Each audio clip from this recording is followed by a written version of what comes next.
Good morning and welcome to the Brightline Podcast. My name is Morgan Cole and I'm with Brightline Property Management, and I'm broadcasting to you from Studio 110 in the Woodlands today.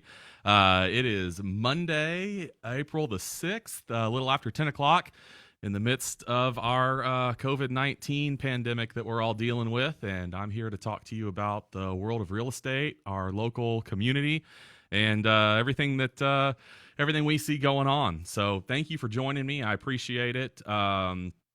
And I hope you're doing well. Something I want to talk about, and I'm really going to get my statistics together, and I'll either bring this in at the beginning of a segment soon, or I'll just do a little mini segment. But I've started tracking delinquency. We always track delinquency, but I've started looking at some real micro nuances of our delinquency, and also looking at how people pay and when they pay across the various types of property that we manage.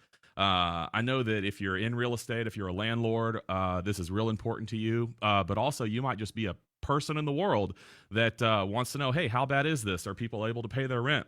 And I can tell you that in our commercial properties, people are not paying rent. I'm not really sure if they're just holding on to their pennies trying to pay payroll. We're working on figuring that out. We've only been able to actually have conversations with a few people. But I can tell you in typical housing, the RV parks we manage, mobile homes, self-storage, it looks like a pretty typical Monday when the 5th of the month falls on a weekend. So we're going to have some more checks that'll come in this week, or today, from the weekend. And the way we operate is rent's due on the 1st. It's late after the 5th. But if the 5th falls on a weekend, then we consider the 6th to be your final grace period day. So by the end of the day today, we'll have tallied up every payment that we would have received in a normal month prior to this going on. But I can tell you, I was looking at it last night, pleasantly surprised that it might not be as bad as it's not as bad as I had thought, and it might not be as bad as you had thought. So maybe some good news for you. Also, I was just talking to my best friend Jared Rush, and he was telling me that he read a statistic that said that it looks like the curve's starting to flatten. So anyway, I hope that everyone's having a good Monday. I actually had my first typical Monday in about 3 or 4 weeks, where I had 9 fires to put out when I got here, and I'm going to be working all day on that. So it kind of felt good to be needed. But anyway, just want to give you a little update on the world. So today I've got joining me Kalli Gonzalez with Fidelity National Title in the Woodlands. Kalli is a VP with them. She's their branch manager of the Woodlands office, and she's also in business development there. We work with Kalli on various real estate deals. We have them close our transactions, and also we work with her when we're helping her clients find a property manager, or she's talking to people about that. So I wanted to bring her on to talk about what she's seeing out there in the world of closing, and us just kind of talk about new things that are happening with coronavirus, but also what's going on, what a title company does for you, and why you should maybe choose her title company versus another one. So without further ado, I bring you Kalli. Kalli, how are you doing today? I'm doing good. I'm making my podcast debut today. All right. I like it. I like it. That's wonderful. Well, I've had a few people on that it has definitely been their first. So I think that's cool. Yeah, for sure. I'm excited. It's funny. Like I did this, I built this studio a year ago, and I did it pretty regularly, but I figured out that it takes a tremendous amount of time and energy to do it. Yeah. And with what's going on right now, my day hasn't been quite as full as it normally would. Like I think yours is too. Right. But also I was like, man, if everybody's home, like this is how I can communicate with people. Yeah, absolutely. Not that there's anything wonderful about what's happening, but I do believe there's beauty that will come out on the other side of all of this. And Yeah. I think it's changing the way so many industries and businesses communicate and how we do business. And I think we have found that when forced, we can do business virtually. And in our case, here at my office, pretty easily. Mm-hmm. We've had a business contingency plan in place for the last 10 years. And unbeknownst to any of us at Fidelity National Title, really, we were preparing for something like this over the last several years, Wow. integrating our systems and our platforms and softwares that we use to be able to allow our work staff to work from home remotely. I know a lot of companies aren't able to do that. And of course, we were nervous at first and, oh man, I hope there are no hiccups. But man, I mean, we're running, I think, 50 to 80% every day of our office staff is working remotely with no issues. Yeah, we're able to be fully functional and fully operational with 80% of our people at home. And I think we can say that for the entire division. I think between 50 and 70% every day is working remotely. Well, that's awesome. I mean, congratulations for having that infrastructure that already exists and then being able to take it home and fire it back up. You know, that's kind of what we experienced. I mean, here at our corporate office, you know, everybody's home. There are a couple of ladies that work here who have young kids, and I had them just take everything home because I was like, you know, even if the office opens back up, school's not going to open back up. Excuse me. And I was like, I'll just see y'all in 3 months. You know, I was like, y'all have fun. So Diana, who's our owner liaison and handles the books, I mean, she took like both of her monitors and her computer and her phone and her headset and her scanner and the check scanner, and she set it up on the dining room table. And she's there. Hey, whatever it takes. Yeah, hi Diane. You know, and I mean, she's just set up and ready to run, and I think it's awesome that it's funny how tech has caused us all to. We want to be able to work remotely, you know, like that's a thing that we all try to do. So I think that basically we've moved to these systems that allow us to work from home, or allow us to work from our phones when we find it convenient, when you either want to work late and not go to the office, or you just, you know, you're on vacation and you can't stop working. But because we've all gotten good at using those systems, when someone tells you, hey, you cannot come to the office, it's like, oh, I've practiced for this. Yeah, I'm ready. Yeah, so it's pretty cool. So, but it is nuts. And even though we're good at using Dropbox and OneDrive at home, there's still a lot changing. And I think especially in industries like yours, where you have to be pretty much, you've got to be in person, or if you're not in person, there's some close communication with other people that are then going to be the messenger that bring it over to you. So, and I want to talk about that, but before we do, kind of like what I talked about earlier, where I was discussing the lack of delinquency that we're seeing in some of our categories. What are you seeing as far as maybe for the past 2 or 3 weeks compared to the month prior to that for deal volume, new contracts, closings happening or getting canceled or pushed? I mean, what's going on? What's going on out there?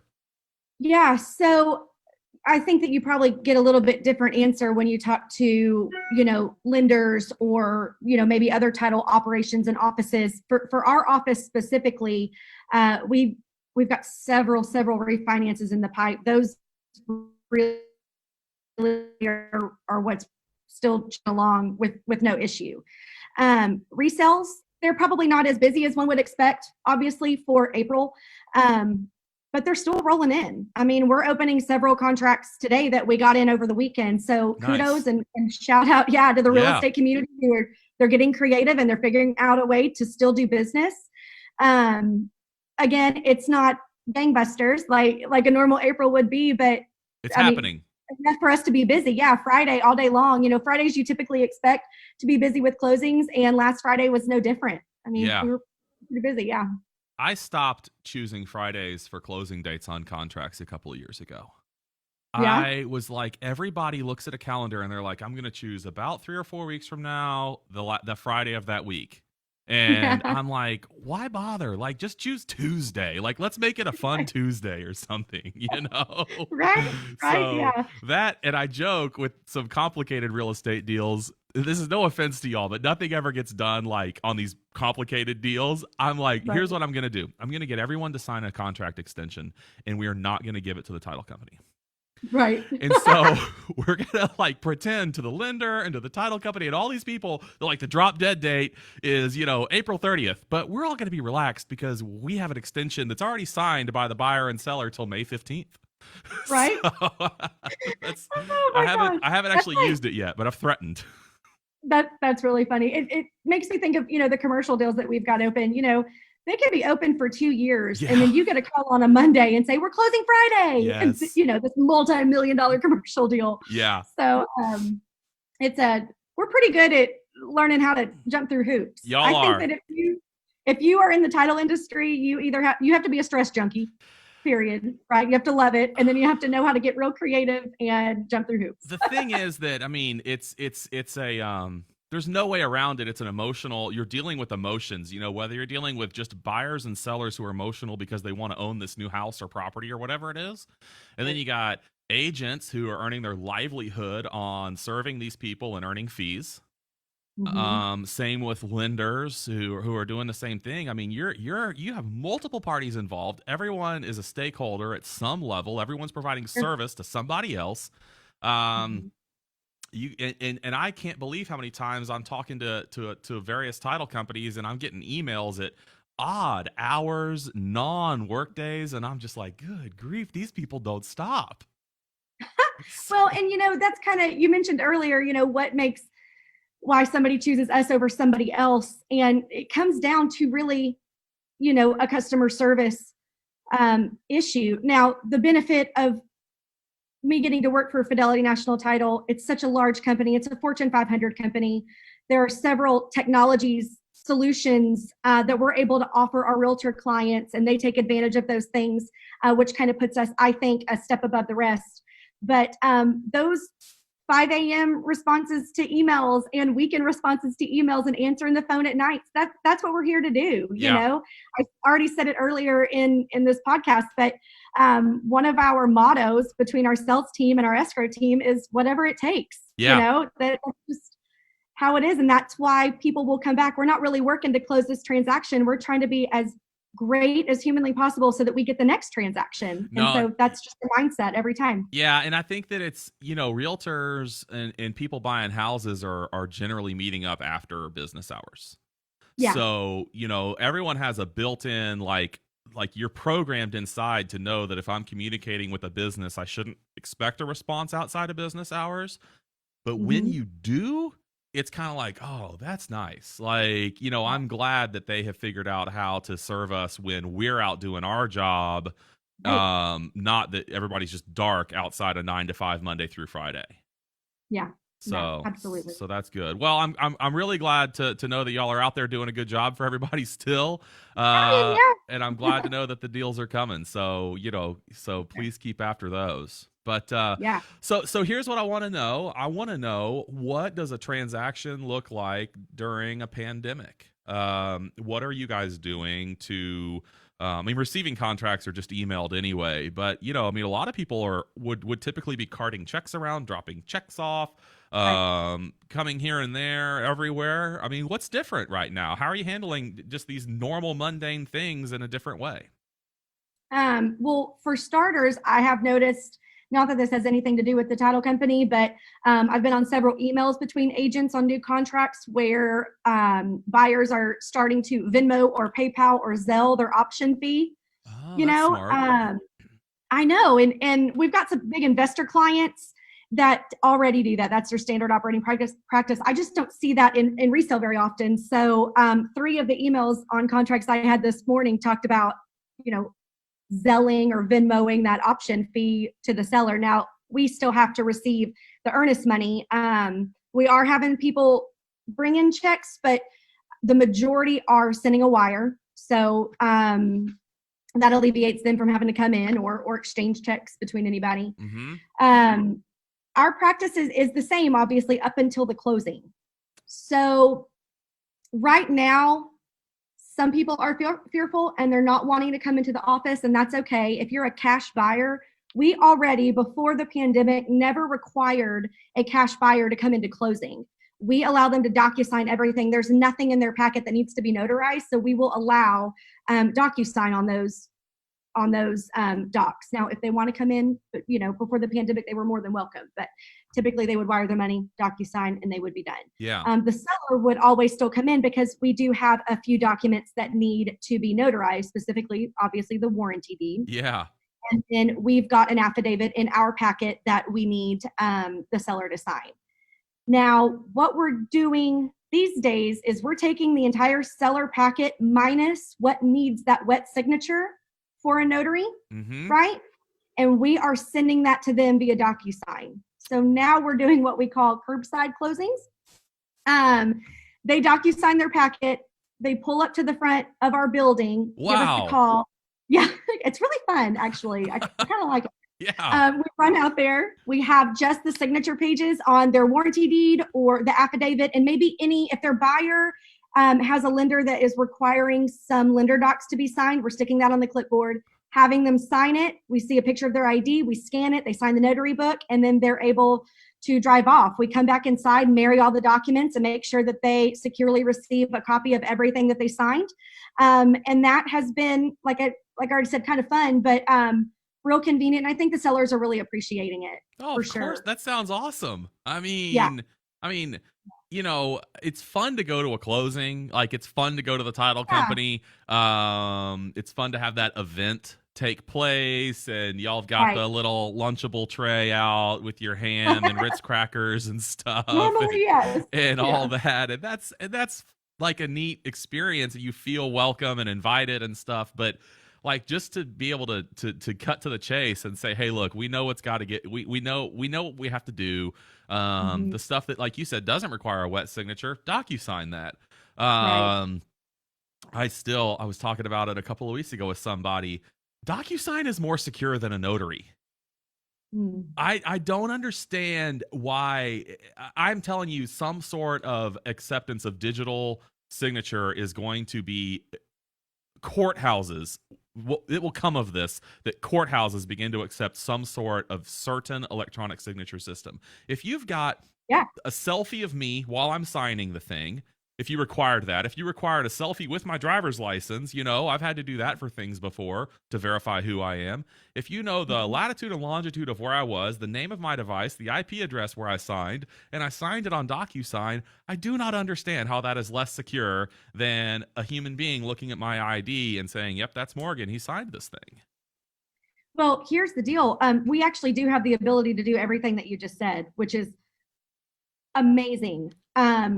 Few years back, Texas passed the law that they would accept electronic notaries on real estate documents. Well, So why haven't title companies gotten into that yet then?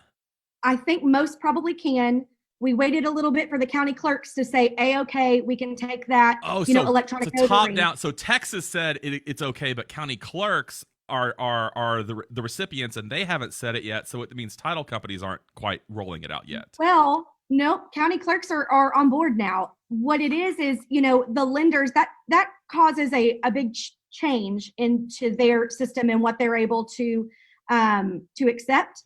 So what we did when all of this started going down is I picked up the phone and I called every lender or broker or bank that we close and say, hey, will you guys accept an electronic notary? Because that's really why it hasn't taken off. We have to wait for the lenders to say, okay, we're going to accept that. And our investors on the secondary market are going to accept these electronic notaries. Yeah. And so that's really what hasn't taken place for the majority. Now, there are some that will allow it.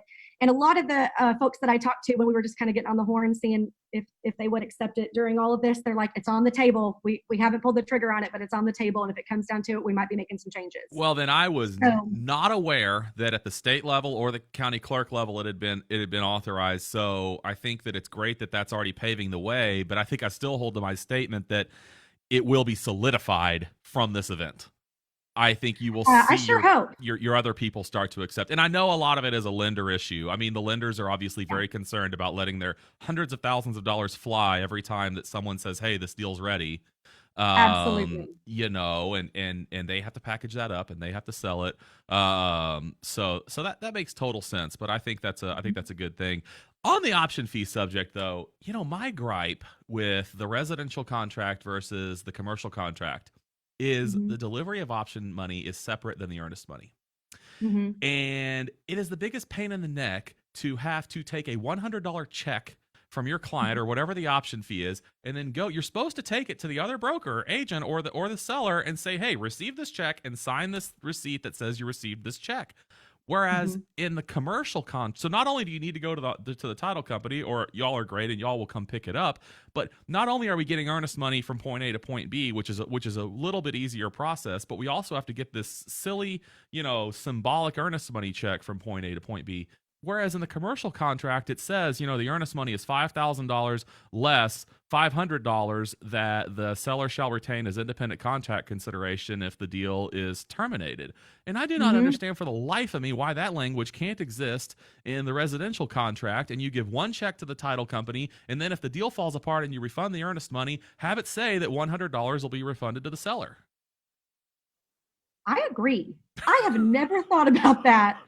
But why can't that be changed? Who do we need to write a letter to? I don't know. I'm going to take this snip and I'm going to send it to like Greg Abbott and tell him to call Trek.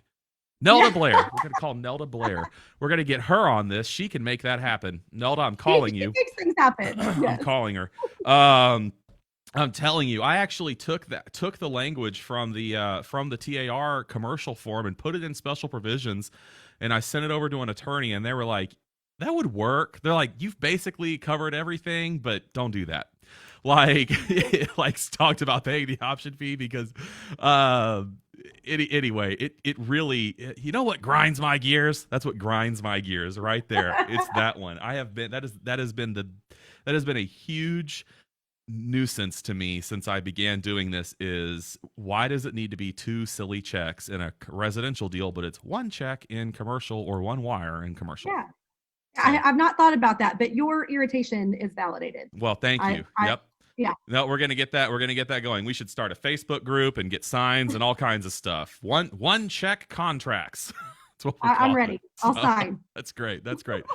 So, okay, so let's say that I am buying and selling a property. I don't know, like maybe you got a seller that was relocated by Exxon or who's it's over to Tanzania, and they've been there for a few months. Prior to this pandemic, the house has been on the market, and one of these hardworking real estate agents has brought a buyer to that house in the midst of all of this going on, and we need to close that deal. The buyer's heck, the buyer got transferred too. So the buyer's coming from Arkansas, the seller's in Tanzania, and Kalli has the contract. How in the world are these people going to connect right now when people in Arkansas can't even go to Kinko's and sign stuff, or you can't send the mobile notary? You talked about your drive-by. That's wonderful. But how are you going to do it when people can't go places? What's happening? At that point, if someone cannot physically leave their home and they are not open to a mobile notary, or like you said, mobile notaries just are not allowed out. Yeah. In a normal situation, we would send a mobile notary, right? If someone's in Arkansas, we have a 24/7 mobile signing service that is nationwide. They are currently still working, and they're currently still taking closing appointments. Last week, we set a few up, and I think two of the buyers had requested to close on the back patio. They didn't want to be in close quarters with anyone. They wanted to be out kind of in the open. Sounds so we lovely. said, okay, yeah, we can do that. Yeah, so that really isn't any different from us. If that buyer were opposed to a mobile notary coming into their home, at that point, we would send an electronic notary if the buyer's lender said, okay, we'll allow that. And in their closing instructions, they told us, yes, that's acceptable, and we'll do an electronic notary. It's important to know that if you were going to let someone sign via electronic notary, they probably need to be tech savvy. There are some stipulations. For one, the person has to be a U.S. citizen or resident alien, so they've got to have a valid U.S. ID, either a driver's license or a U.S. passport. If they don't have that, then they're not eligible for a remote online notary. They do have to have a camera, a speaker, and a microphone on their desktop or their laptop computer. You cannot do it via a tablet or a smartphone. Wow. Okay. Yeah. And it does have to go through Google Chrome. So they do have to access it through Google Chrome. To me, this is a completely realistic set of criteria, but there are some people that if you said, hey, my grandmother doesn't have a laptop. She has a phone, but she doesn't have a laptop. Right. To someone like you, obviously, or me, really, my husband, he's really the techie guy at our house, but that is not something that we would have an issue with. But, someone may have a desktop computer or a laptop that doesn't have the camera. built in. So they would have to Yes. get some sort of webcam or something like that. Yes. And then in addition, it asks, I think it's a couple of knowledge-based questions. So you've got, 2 minutes to answer questions about Okay. addresses or possessions or transactions that are just, specific to you as the signer. And I have been in the room watching one of these remote online notaries, and it got down to the last 10 seconds. They were panicking. They could not get this address right.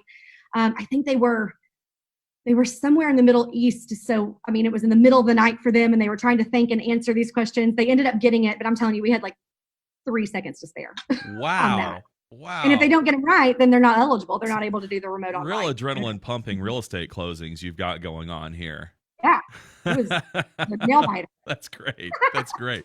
So I love that you have ways to accommodate people, and maybe there is just somebody right now who just simply cannot do it. I think my grandmother might be a great example. I mean, she's 90. She doesn't have a laptop. I am very glad that she's staying inside of her house. She's only got one person that she's seeing, who's with her. I would never want another person to come in contact with her right now. So I think that deal would just get postponed. Let's just say there are some people that fall into a group where we just need to extend. Yeah, I think so. And I'll tell you what, before the amendment came out, allowing buyers and sellers that 30-day extension due to the COVID-19 TREC amendment. Yeah. Yeah. Before that came out, phones were sort of going crazy around here. Oh my gosh, what are we going to do if you close? Are we going to be able to still close our transaction? What happens if the county recorder closes? We were getting just inundated with kind of some panicky calls, and understood, right? Yeah. Once that amendment came out, everybody kind of took a breath, like, okay, we're still going to be able to, there's a way to keep this deal together. Then when it came out that, title companies, mortgage companies, and real estate in general is considered essential, they're not shutting down the real estate industry because of this. Everyone took their first really deep breath I think they'd had in a while. And we just ended up doing business as usual, right? And you do have to be concerned a little bit with, and there's a lot of talk out there with, are lenders going to keep lending? Are they going to start halting closings and fundings and things? Yeah. I think that is happening. That is happening. Not all of them, but we have had one in particular that we were just waiting on closing docs, and they said it was a lender out of California. Everything was approved and ready to go. We're waiting for them to receive documents so we could sign them that day, and they said, we're not. We're putting everything on hold. This is not a manpower issue. This is they don't believe they're going to be able to resell the loan. Right. So, but that's one. I mean, so let's not cause panic one. here. I mean, if you have a Wells Fargo home mortgage in the pipe, like the big guys, are fine. Fine. But I think people are starting to get real nervous about that. Sure. And like you said, that's one in very, very many that we're closing. And our stance is, as long as lenders are funding, we're closing. We're going to keep on trucking, Yeah. Wow. I mean, interesting. I think that, yeah. And it seemed there for a little bit that every day there was a new stipulation coming out on how to keep us safe, how to keep our buyers safe, our sellers safe, and our customers. So when you walk into the title office these days, it's a much different experience than it usually is, right? We're definitely maintaining that 6 feet away. We have the stack of documents at the end of the table that they sign on their signature line. We're at the very end of the room. If they've got questions, we're there to answer it, but it's not the, super touchy-lovey feeling. Sure, no, like you get at a title company. It's usually a great experience, but I think everyone's just thankful to know that it can still happen right now. Absolutely. So tell me about the sellers that are in Tanzania. So how does that work?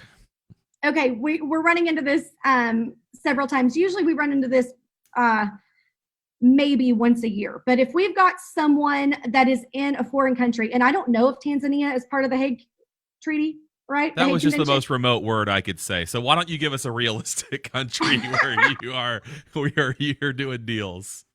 Sure. So if we had and this has happened several times to us, we have a seller in Mexico, okay? And normally we would either do a remote well, in that case, we would not do a remote online notary. And that usually we would either have them sign a POA before they have left, or if they can't, make an appointment with the U.S. Embassy or a consulate in Mexico to sign documents in front of an American notary. We'll have them do a POA if possible.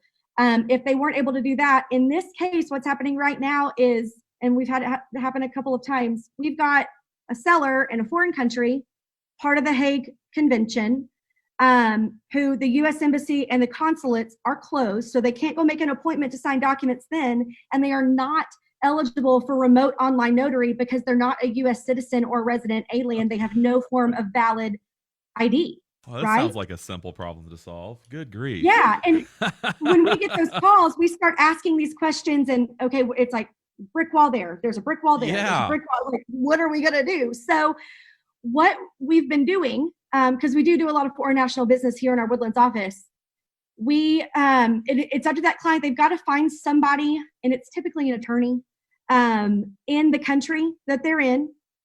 And again, it has to be part of that Hague Convention. And there's several countries, so you could just Google and figure out which ones. But they find an attorney, make an appointment, and they can sign their documents in front of that attorney, who must be a notary public and have the ability to do apostles. It's called an apostle. So they sign with the notary, and they also fill out what's called an apostle and send that back to us. Now, obviously, everything is sent to underwriting prior to, and they have to review those apostles for them to say A-OK. If we happen to get that apostle and it is not in English, then we then have to send it to a translation company that will translate the entire apostle and then certify the translation. Does the translation company have to be a member of the Hague Convention? No. We have we have someone here that we'll send it to. The thing is, it starts to get pretty costly. I think it's like $85 per apostle that needs to be translated. So, and that's everything that has a notary acknowledgement in the seller's packet. Hopefully, it's 2 documents, but there could be more depending on what we're needing them to sign. You could add real closing costs to this thing here from that. Oh yeah. But I tell you what, it's a blessing, and everybody just takes that big deep breath whenever we realize that it's a solution to a problem, because otherwise you're just scratching your head. Yeah. No, I mean, I think that's people are solving problems, and I think that's what a lot of gosh, that's a lot of what you guys do. It's a lot of what real estate agents do, is we solve problems. So that's true. One interesting fact about title companies, we issue title insurance, and we protect the interests of property owners, right? And lenders too, against legitimate or false title claims by previous owners or lien holders.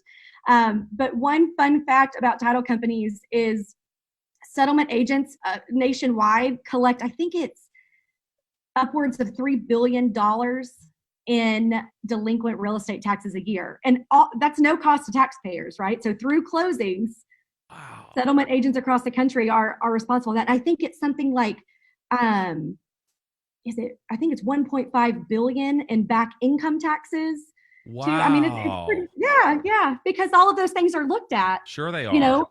And like you said, solving problems. I think if you really dove in and looked at everything that title companies and settlement agents do when they perform their service across the country, yeah, pretty eye-opening, Yeah, no, and people have usually, I mean, if you're selling something, you're above water on it, you're not underwater on it, so there is some equity there, and maybe you are using that to solve your own problem. But the title company is saying, "Hey, we can't close this deal unless we get an agreement that this problem will be solved." Yeah, so yeah, absolutely, we got to collect it. So. Yeah, that's right. Gosh, there's just a lot of. It's interesting how all these things have existed. Like the concept of an apostle has probably existed for a long time, and the Hague Convention might have been created for things other than closing real estate transactions in the Woodlands, Texas.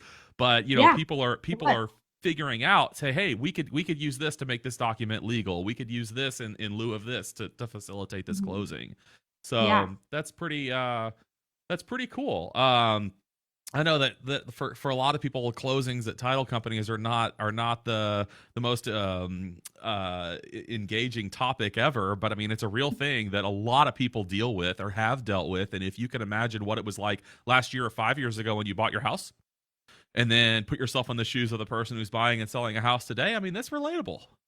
Yeah, yeah, absolutely, absolutely. There's a, like I said, kind of every day something comes in. We're like, well, dadgum, we didn't think about that. How are we gonna get around this? But Yeah. again, like I said, the fact that our entire office is in operation in Houston is operational, fully, staffed, and um, as long as it's not something we're having to scratch our head and figure out, it's business as usual. We are Yeah. having to stop every now and again and go, okay, we got to get creative here. But there has not, knock on wood, has not been a situation yet with the closing during all of this COVID-19 mess that we haven't been able to tackle. There's Yeah. nothing we've had to turn away and nothing we haven't been able to do. So that's a That's blessing great. too, That's great. That's great. So, Kalli, what else is going on in your world? You got kids? How old are your kids? My kids are 9 and 6, so we've got third grade and first grade. Okay. And are they Um, zooming all their classmates and just doing things, or what's well, going on? I keep seeing that we haven't Zoomed classmates yet. My daughter did have a Zoom, or I guess a Google meeting Okay. with her teacher because she was having trouble with area and perimeter. So they had Okay. a little Google meeting together. But Third we're grade is doing area and perimeter right now and learning it mhm. remotely. So they got on Google with the teacher or with some classmates to help each other.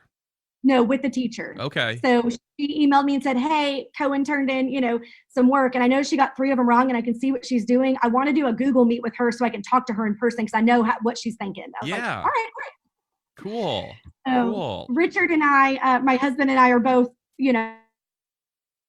still working. So we're fortunate enough to have someone who is doing our lesson plans with them and watching them for Yeah. us. So very grateful for that. I'm gonna call Um, Richard. I'm gonna call Richard here today, and I'm gonna see if I can get him on Thursday. yeah. I think he'd be a great guest. I mean, I am a Wings and More, for those of you who don't know, is the finest restaurant in Montgomery County. So you should patronize it.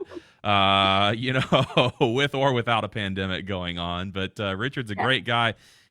What is so Richard does marketing for all of Wings and More? Is that what he does? Yes, sir. His title is the director of marketing. Okay. It's called kind of an all-encompassing title. So they've got their 4 stores in College Station, or Bryan College Station, and they've got their 2 stores here, the big Woodland store and then the Express store on 105. Yeah.